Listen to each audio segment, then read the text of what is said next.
नमस्कार दोस्तों।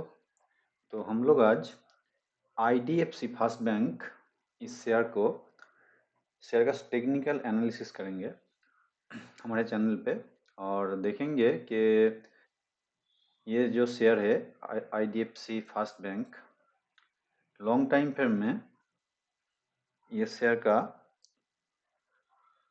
कहाँ तक जा सकता है। हम तीनों टाइम फ्रेम में इस शेयर को टेक्निकली एनालिसिस करेंगे और देखेंगे कि ये शेयर का संभावित टारगेट क्या हो सकता है। तो टेक्निकल एनालिसिस एक आर्ट है दोस्तों, और ये टेक्निकल एनालिसिस सीखना पड़ता है। और हम और हमारा टीम जो है ये टेक्निकल एनालिसिस के ऊपर हम लोग हमारे जो स्टूडेंट्स हैं उन सभी को कोर्स कराते हैं, सिखाते भी हैं। तो हम देखेंगे कि IDFC फास्ट बैंक जो है ये शेयर कैसा लग रहा है, और टेक्निकल एनालिसिस के द्वारा इस शेयर का लॉन्ग टर्म जो पर्सपेक्टिव है वो हम लोग ढूंढने की कोशिश करेंगे। तो चलिए, ये IDFC फास्ट बैंक शेयर का मंथली का चार्ट है, और ये मंथली चार्ट में हम लोग देख रहे हैं कि ये शेयर लिस्टेड हुआ था मंडे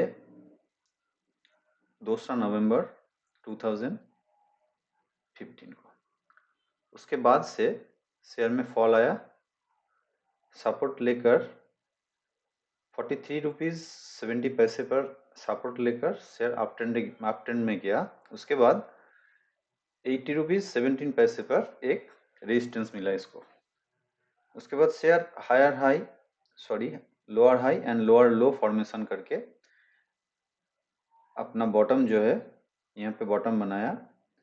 बॉटम जो है 2 मार्च 2020 को बॉटम बनाया। बॉटम था, लो प्राइस था 17 रुपीज़ 65 पैसा। इसके बाद शेयर फिर से अप ट्रेंड में गया, और यहाँ पे देखिए मल्टीपल मंथ यहाँ पर रेजिस्टेंस मिला शेयर को, जो प्राइस नियर अबाउट 64.10 रुपीज़ के पास मल्टीपल मंथ यहाँ पे रेजिस्टेंस लेने के बाद शेयर ने फिर से जब यहाँ पे आया तो इस रेजिस्टेंस से फिर से शेयर में भारी गिरावट दर्ज किया गया, और ये शेयर फिर से लो लगाया 28.95 का। इस बार लो पहले लो से ऊपर रहा। पहले लो से इस लो थोड़ा सा ऊपर में बना, और यहाँ से थर्ड टाइम जब अचीव किया तो यहाँ पे भी कुछ मंथ रिजेक्शन आया था।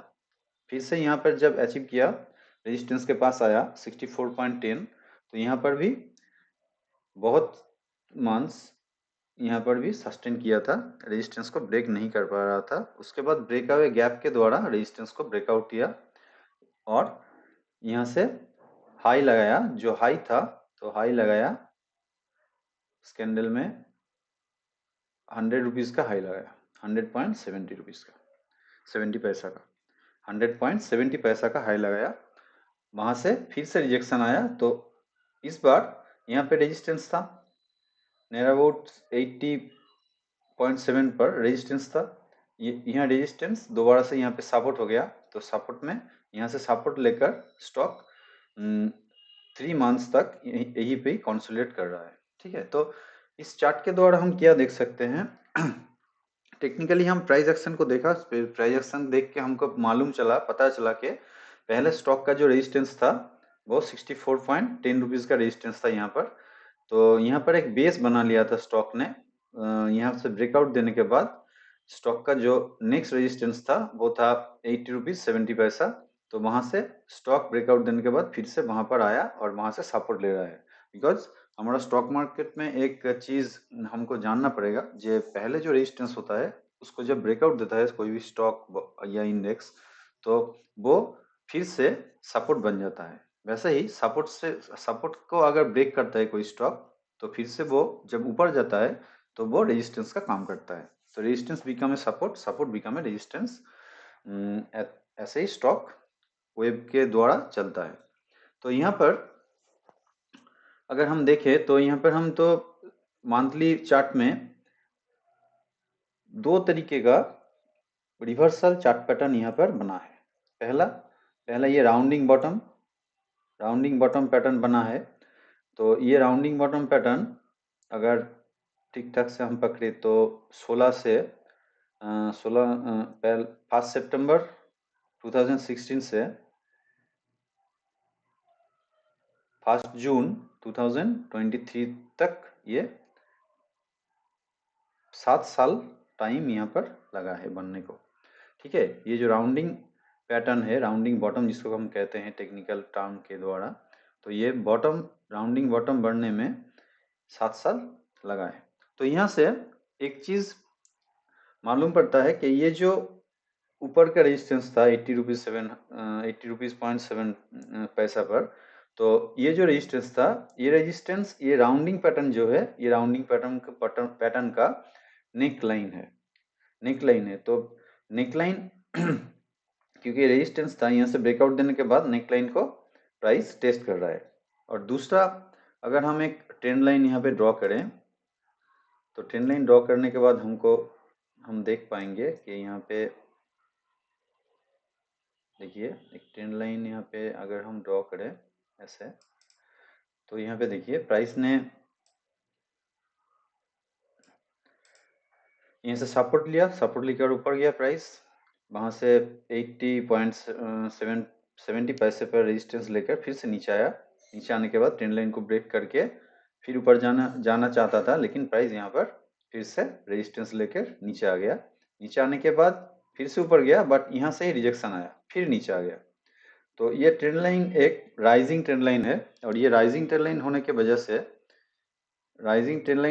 से यहाँ से प्राइस बार बार जब भी अप जाता है तभी भी रेजिस्टेंस लेकर नीचे आ जाता है। तो ये राइजिंग ट्रेंड लाइन है। राइजिंग ट्रेंड लाइन में सपोर्ट ले रहा है प्राइस मंथली चार्ट पर, और उसके अलावा यहाँ पे एक राउंडिंग बॉटम पैटर्न का जो है नेक लाइन भी है। तो दोनों सपोर्ट यहाँ पर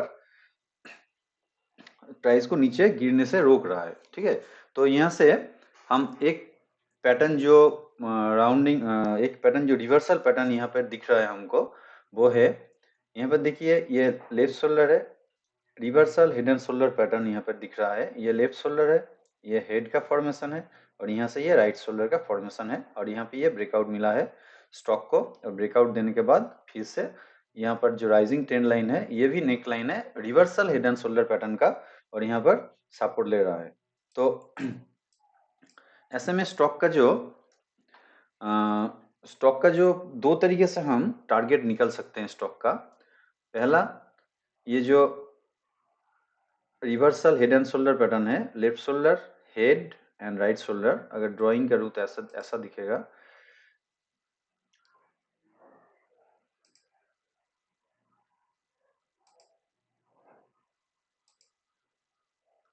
ये लेफ्ट शोल्डर, ये हेड का फॉर्मेशन है, और ये राइट शोल्डर। तो यहाँ से नेकलाइन का जब ब्रेकआउट दिया, तो ब्रेकआउट देने के बाद फिर से यह थ्रोबैक हुआ। थ्रोबैक होने के बाद यहाँ पे नेकलाइन पे सपोर्ट ले रहा है स्टॉक। और ये जो हेड एंड शोल्डर पैटर्न है, इसका अगर हम लोग टारगेट निकालना चाहते, अगर टारगेट देखें ये कितना टारगेट आएगा, तो यहाँ से हम प्रोजेक्ट करते हैं टारगेट को।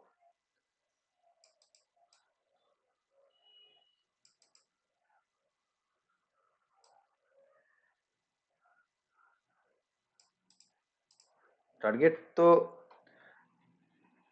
यहाँ से रिजेक्शन आया फर्स्ट टारगेट अचीव करने के बाद, तो टारगेट आ रहा है 177 रुपीज़ का, एंड नेक्स्ट टारगेट 123 रुपीज़ का। ये जो 100% रिट्रेसमेंट लेवल है, वहाँ पर हम 123 रुपीज़ का टारगेट हमको राउंडिंग बॉटम के द्वारा मिल रहा है। ओके, तो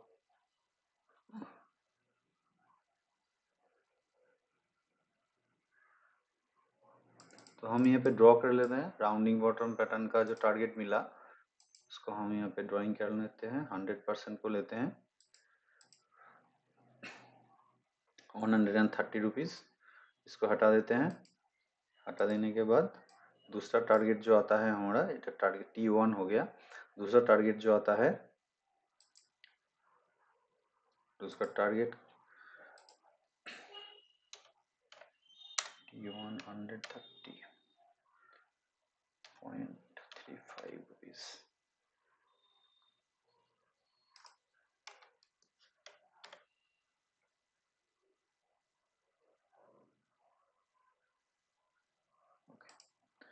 तो T1 130.35 rupees.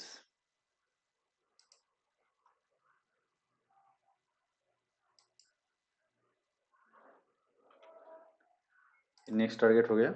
और ये जो हेड एंड शोल्डर पैटर्न है इसके द्वारा निकाला गया टारगेट है। और नेक्स्ट टारगेट जो हम अगर राउंडिंग पैटर्न के द्वारा निकाले टारगेट तो क्या आता है देखते हैं। राउंडिंग बॉटम जो हमारा पैटर्न है इसके द्वारा हम टारगेट अगर प्रोजेक्ट करते हैं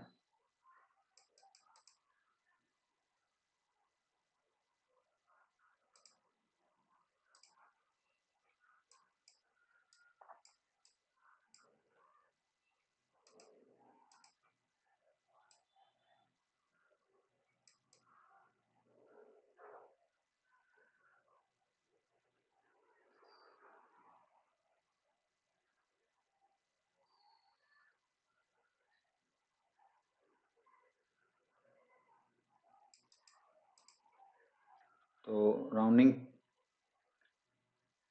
बॉटम जो पैटर्न हुआ है उसके द्वारा निकाला गया टारगेट कुछ ऐसा आ रहा है 150 रुपीज़ का।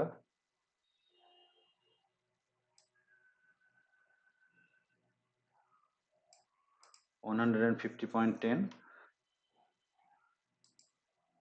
तो दोनों तरीके से हम टारगेट निकल सकते हैं, निकल चुके हैं, निकल रहे हैं दोनों तरीके से। तो दोनों का टारगेट ये T2 हो गया। ओके, तो नेक्स्ट टारगेट जो हो गया T2 टारगेट, सेकेंड टारगेट 150.10 का नियर आउट टारगेट आ सकता है। तो ये दोनों टारगेट आ सकता है नेक्स्ट स्टॉक के अपसाइड मूवमेंट के जाने से। तो ये दो टारगेट आ सकते हैं। नेक्स्ट टारगेट जो हमारा ये काप एंड हैंडल पैटर्न है, यहाँ पे देखिए एक काप बना था। काप एंड हैंडल पैटर्न के द्वारा भी हम टारगेट निकल सकते हैं। तो वो पैटर्न के द्वारा टारगेट कैसे क्या आएगा वो भी हम लोग एक बार चेक कर लेते हैं। जे अगर काप एंड हैंडल का टारगेट निकाले हम तो क्या आ सकता है।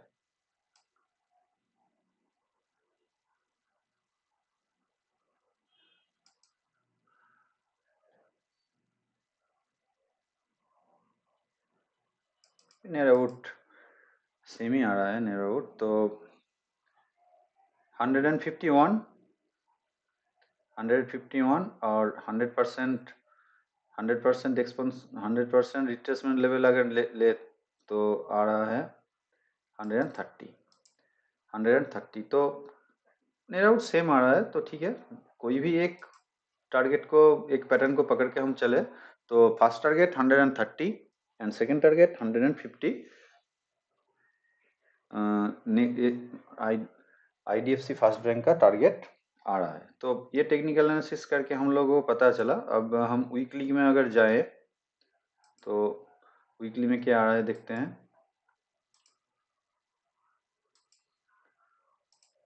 वीकली चार्ट में अगर हम जाएं तो वीकली में चार्ट पैटर्न कैसा है। तो वीकली में देखिए, वीकली में चार्ट पैटर्न जो है स्टॉक का वो डाउन ट्रेंडिंग था। Down trending lower high lower low करके स्टॉक नीचे आया, यहाँ से हायर हाई हायर लो करके ऊपर में जा रहा है स्टॉक।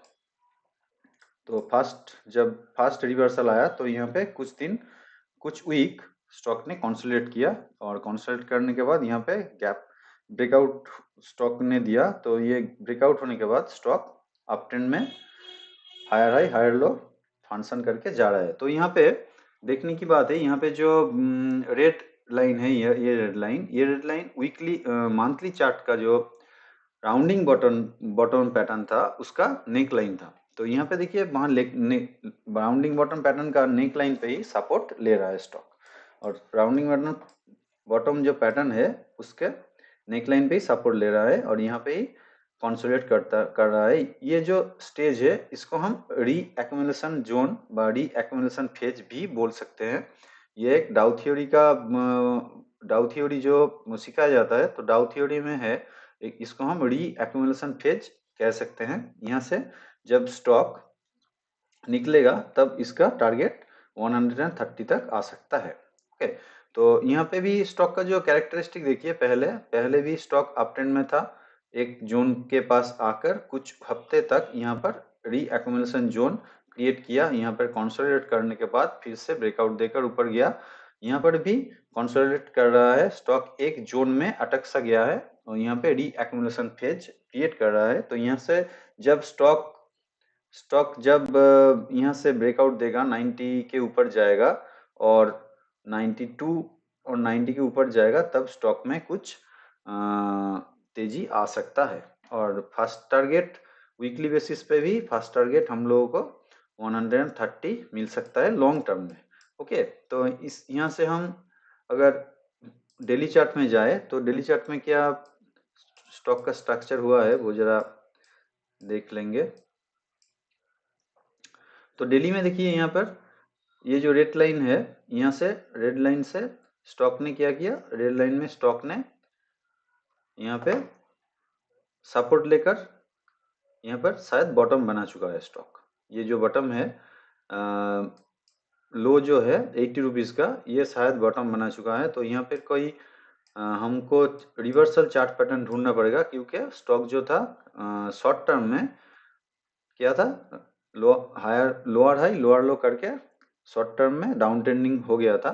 तो यहाँ से सपोर्ट लेकर स्टॉक यहाँ शायद बॉटम बना चुका है। तो यहाँ से अप ट्रेंड में गया, यहाँ से ट्रेंड रिवर्सल हुआ है, क्योंकि इसका लो जो है 1 नवंबर 2023, इस कैंडल का लो इस कैंडल के लो के नीचे है। तो ये जो लो है इस लो से ऊपर है, तो higher high higher low formation, ये हाई से ऊपर है, तो higher high higher low formation करके स्टॉक अप ट्रेंड में जा रहा है। और ये शायद डबल बॉटम फॉर्मेशन कर चुका है। डबल बॉटम अपने आप में एक रिवर्सल चार्ट पैटर्न होता है।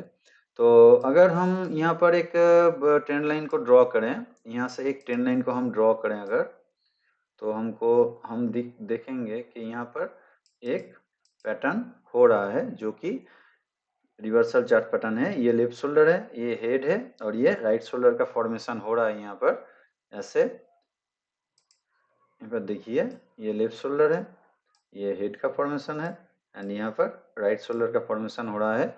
यहाँ से अगर ब्रेकआउट होगा तो स्टॉक को यहाँ से इस कैंडल के ऊपर, जो रिजेक्शन कैंडल है, इस कैंडल के ऊपर इसका हाई है 89 रुपीज़ एंड 65 पैसा।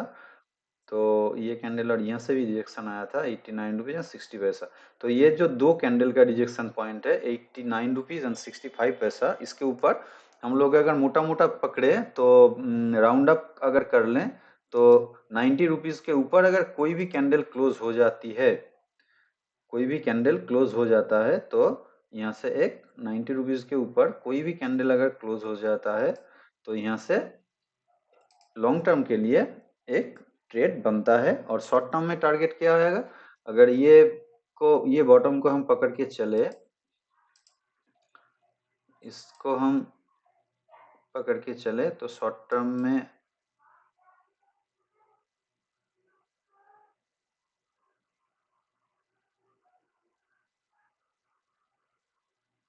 शॉर्ट टर्म में 97 रुपीज़ का टारगेट, फर्स्ट टारगेट 97 रुपीज़ का आ सकता है। ठीक है, तो शॉर्ट टर्म में 97, 94, 97 एंड 101 तक ये स्टॉक शॉर्ट टर्म में जा सकता है। यहाँ से हाई से रिजेक्शन आएगा, यहाँ से रिजेक्शन आएगा, प्राइस यहाँ पर जाने के बाद 97 और 100 के जोन पे जाने के बाद प्राइस में एक एग्जॉशन आएगा, प्राइस करेक्शन भी हो सकता है। तो IDFC फर्स्ट बैंक एक बहुत बढ़िया स्टॉक नज़र आ रहा है। फंडामेंटल हमने चेक किया है, फंडामेंटल यहाँ पे एनालिसिस नहीं कर पाएंगे, तो फंडामेंटल भी चेक किया है। फंडामेंटल ये स्टॉक बहुत अच्छा है, ये इसका जो पाई स्टॉक स्कोर है वो 7 है। तो बैंकिंग सेक्टर में ये स्टॉक, अगर हम बैंकिंग सेक्टर में पाई स्टॉक स्कोर को पकड़ के अगर पेयर ग्रुप एनालिसिस करें, तो वहाँ पे IDFC फर्स्ट बैंक का पाई स्टॉक स्कोर सबसे ज़्यादा है 7। उसके बाद एक्चुअली पाई स्टॉक स्कोर 5 के ऊपर अगर हो कोई भी स्टॉक में, तो उसका जो फंडामेंटल है उसको बहुत स्ट्रांग माना जाता है, अपने आप में बहुत स्ट्रांग माना जाता है। तो पाई स्टॉक स्कोर इसका 7 है एवं सब axis bank, HDFC bank, ICICI bank, सब बैंक से बेहतर है, एसबीआई बैंक, तो सब बैंक से इसका पाई स्टॉक स्कोर बेहतर है। इसीलिए इस स्टॉक को हम, ये रिकमेंडेशन नहीं है हमारा, हम एनालिसिस कर रहे हैं, प्राइस एक्शन और फंडामेंटल दोनों एनालिसिस करके ये स्टॉक लॉन्ग टर्म के लिए हमको सही लग रहा है। इसीलिए हम लोग इस स्टॉक को हमारे चैनल में और ग्रुप में हम इसके टेक्निकल एनालिसिस किए, और आप लोगों को भी हम लोग कहना चाहेंगे कि आप लोग देखिए हमारा टेक्निकल एनालिसिस सही लगता है कि नहीं लगता है, फ्यूचर में ये स्टॉक क्या करता है।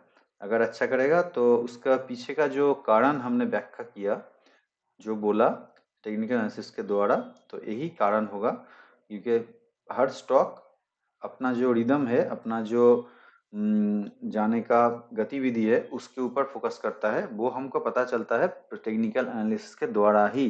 तो आप लोगों को अगर टेक्निकल एनालिसिस सीखना है तो हमारा नीचे जो व्हाट्सएप ग्रुप है, व्हाट्सएप नंबर है, उसमें संपर्क कीजिए, व्हाट्सएप कीजिए, कॉल मत कीजिए, व्हाट्सएप कीजिए। तो हम लोग टेक्निकल एनालिसिस का जो कोर्स है वो भी कराते हैं। अगर सीखना है तो ज़रूर हमारे साथ आप लोग व्हाट्सएप कीजिए, व्हाट्सएप में डिटेल्स जानने के लिए हम लोगों को व्हाट्सएप कीजिए। Thank you. और हर सप्ताह में एक स्टॉक हम लोग, हमारा जो टेक्निकल एनालिसिस का ज्ञान है उसको देने के लिए हम लोग एक स्टॉक को लाएंगे और टेक्निकल एनालिसिस करके आप लोगों के साथ शेयर करेंगे। जो लोग चैनल में नए हैं वो प्लीज़ लाइक कमेंट और सब्सक्राइब कीजिए। अगर कुछ स्टॉक आप लोगों को टेक्निकली एनालाइज करना पड़े जो आप लोगों के पोर्टफोलियो में है, वो भी हम कोशिश करेंगे कि अगर कर पाए तो कमेंट में ज़रूर आप लोगों, आपका जो स्टॉक है वो देने के बाद हम देखेंगे, हम अगर उसको भी एनालिसिस कर पाए तो करेंगे। Thank you very much.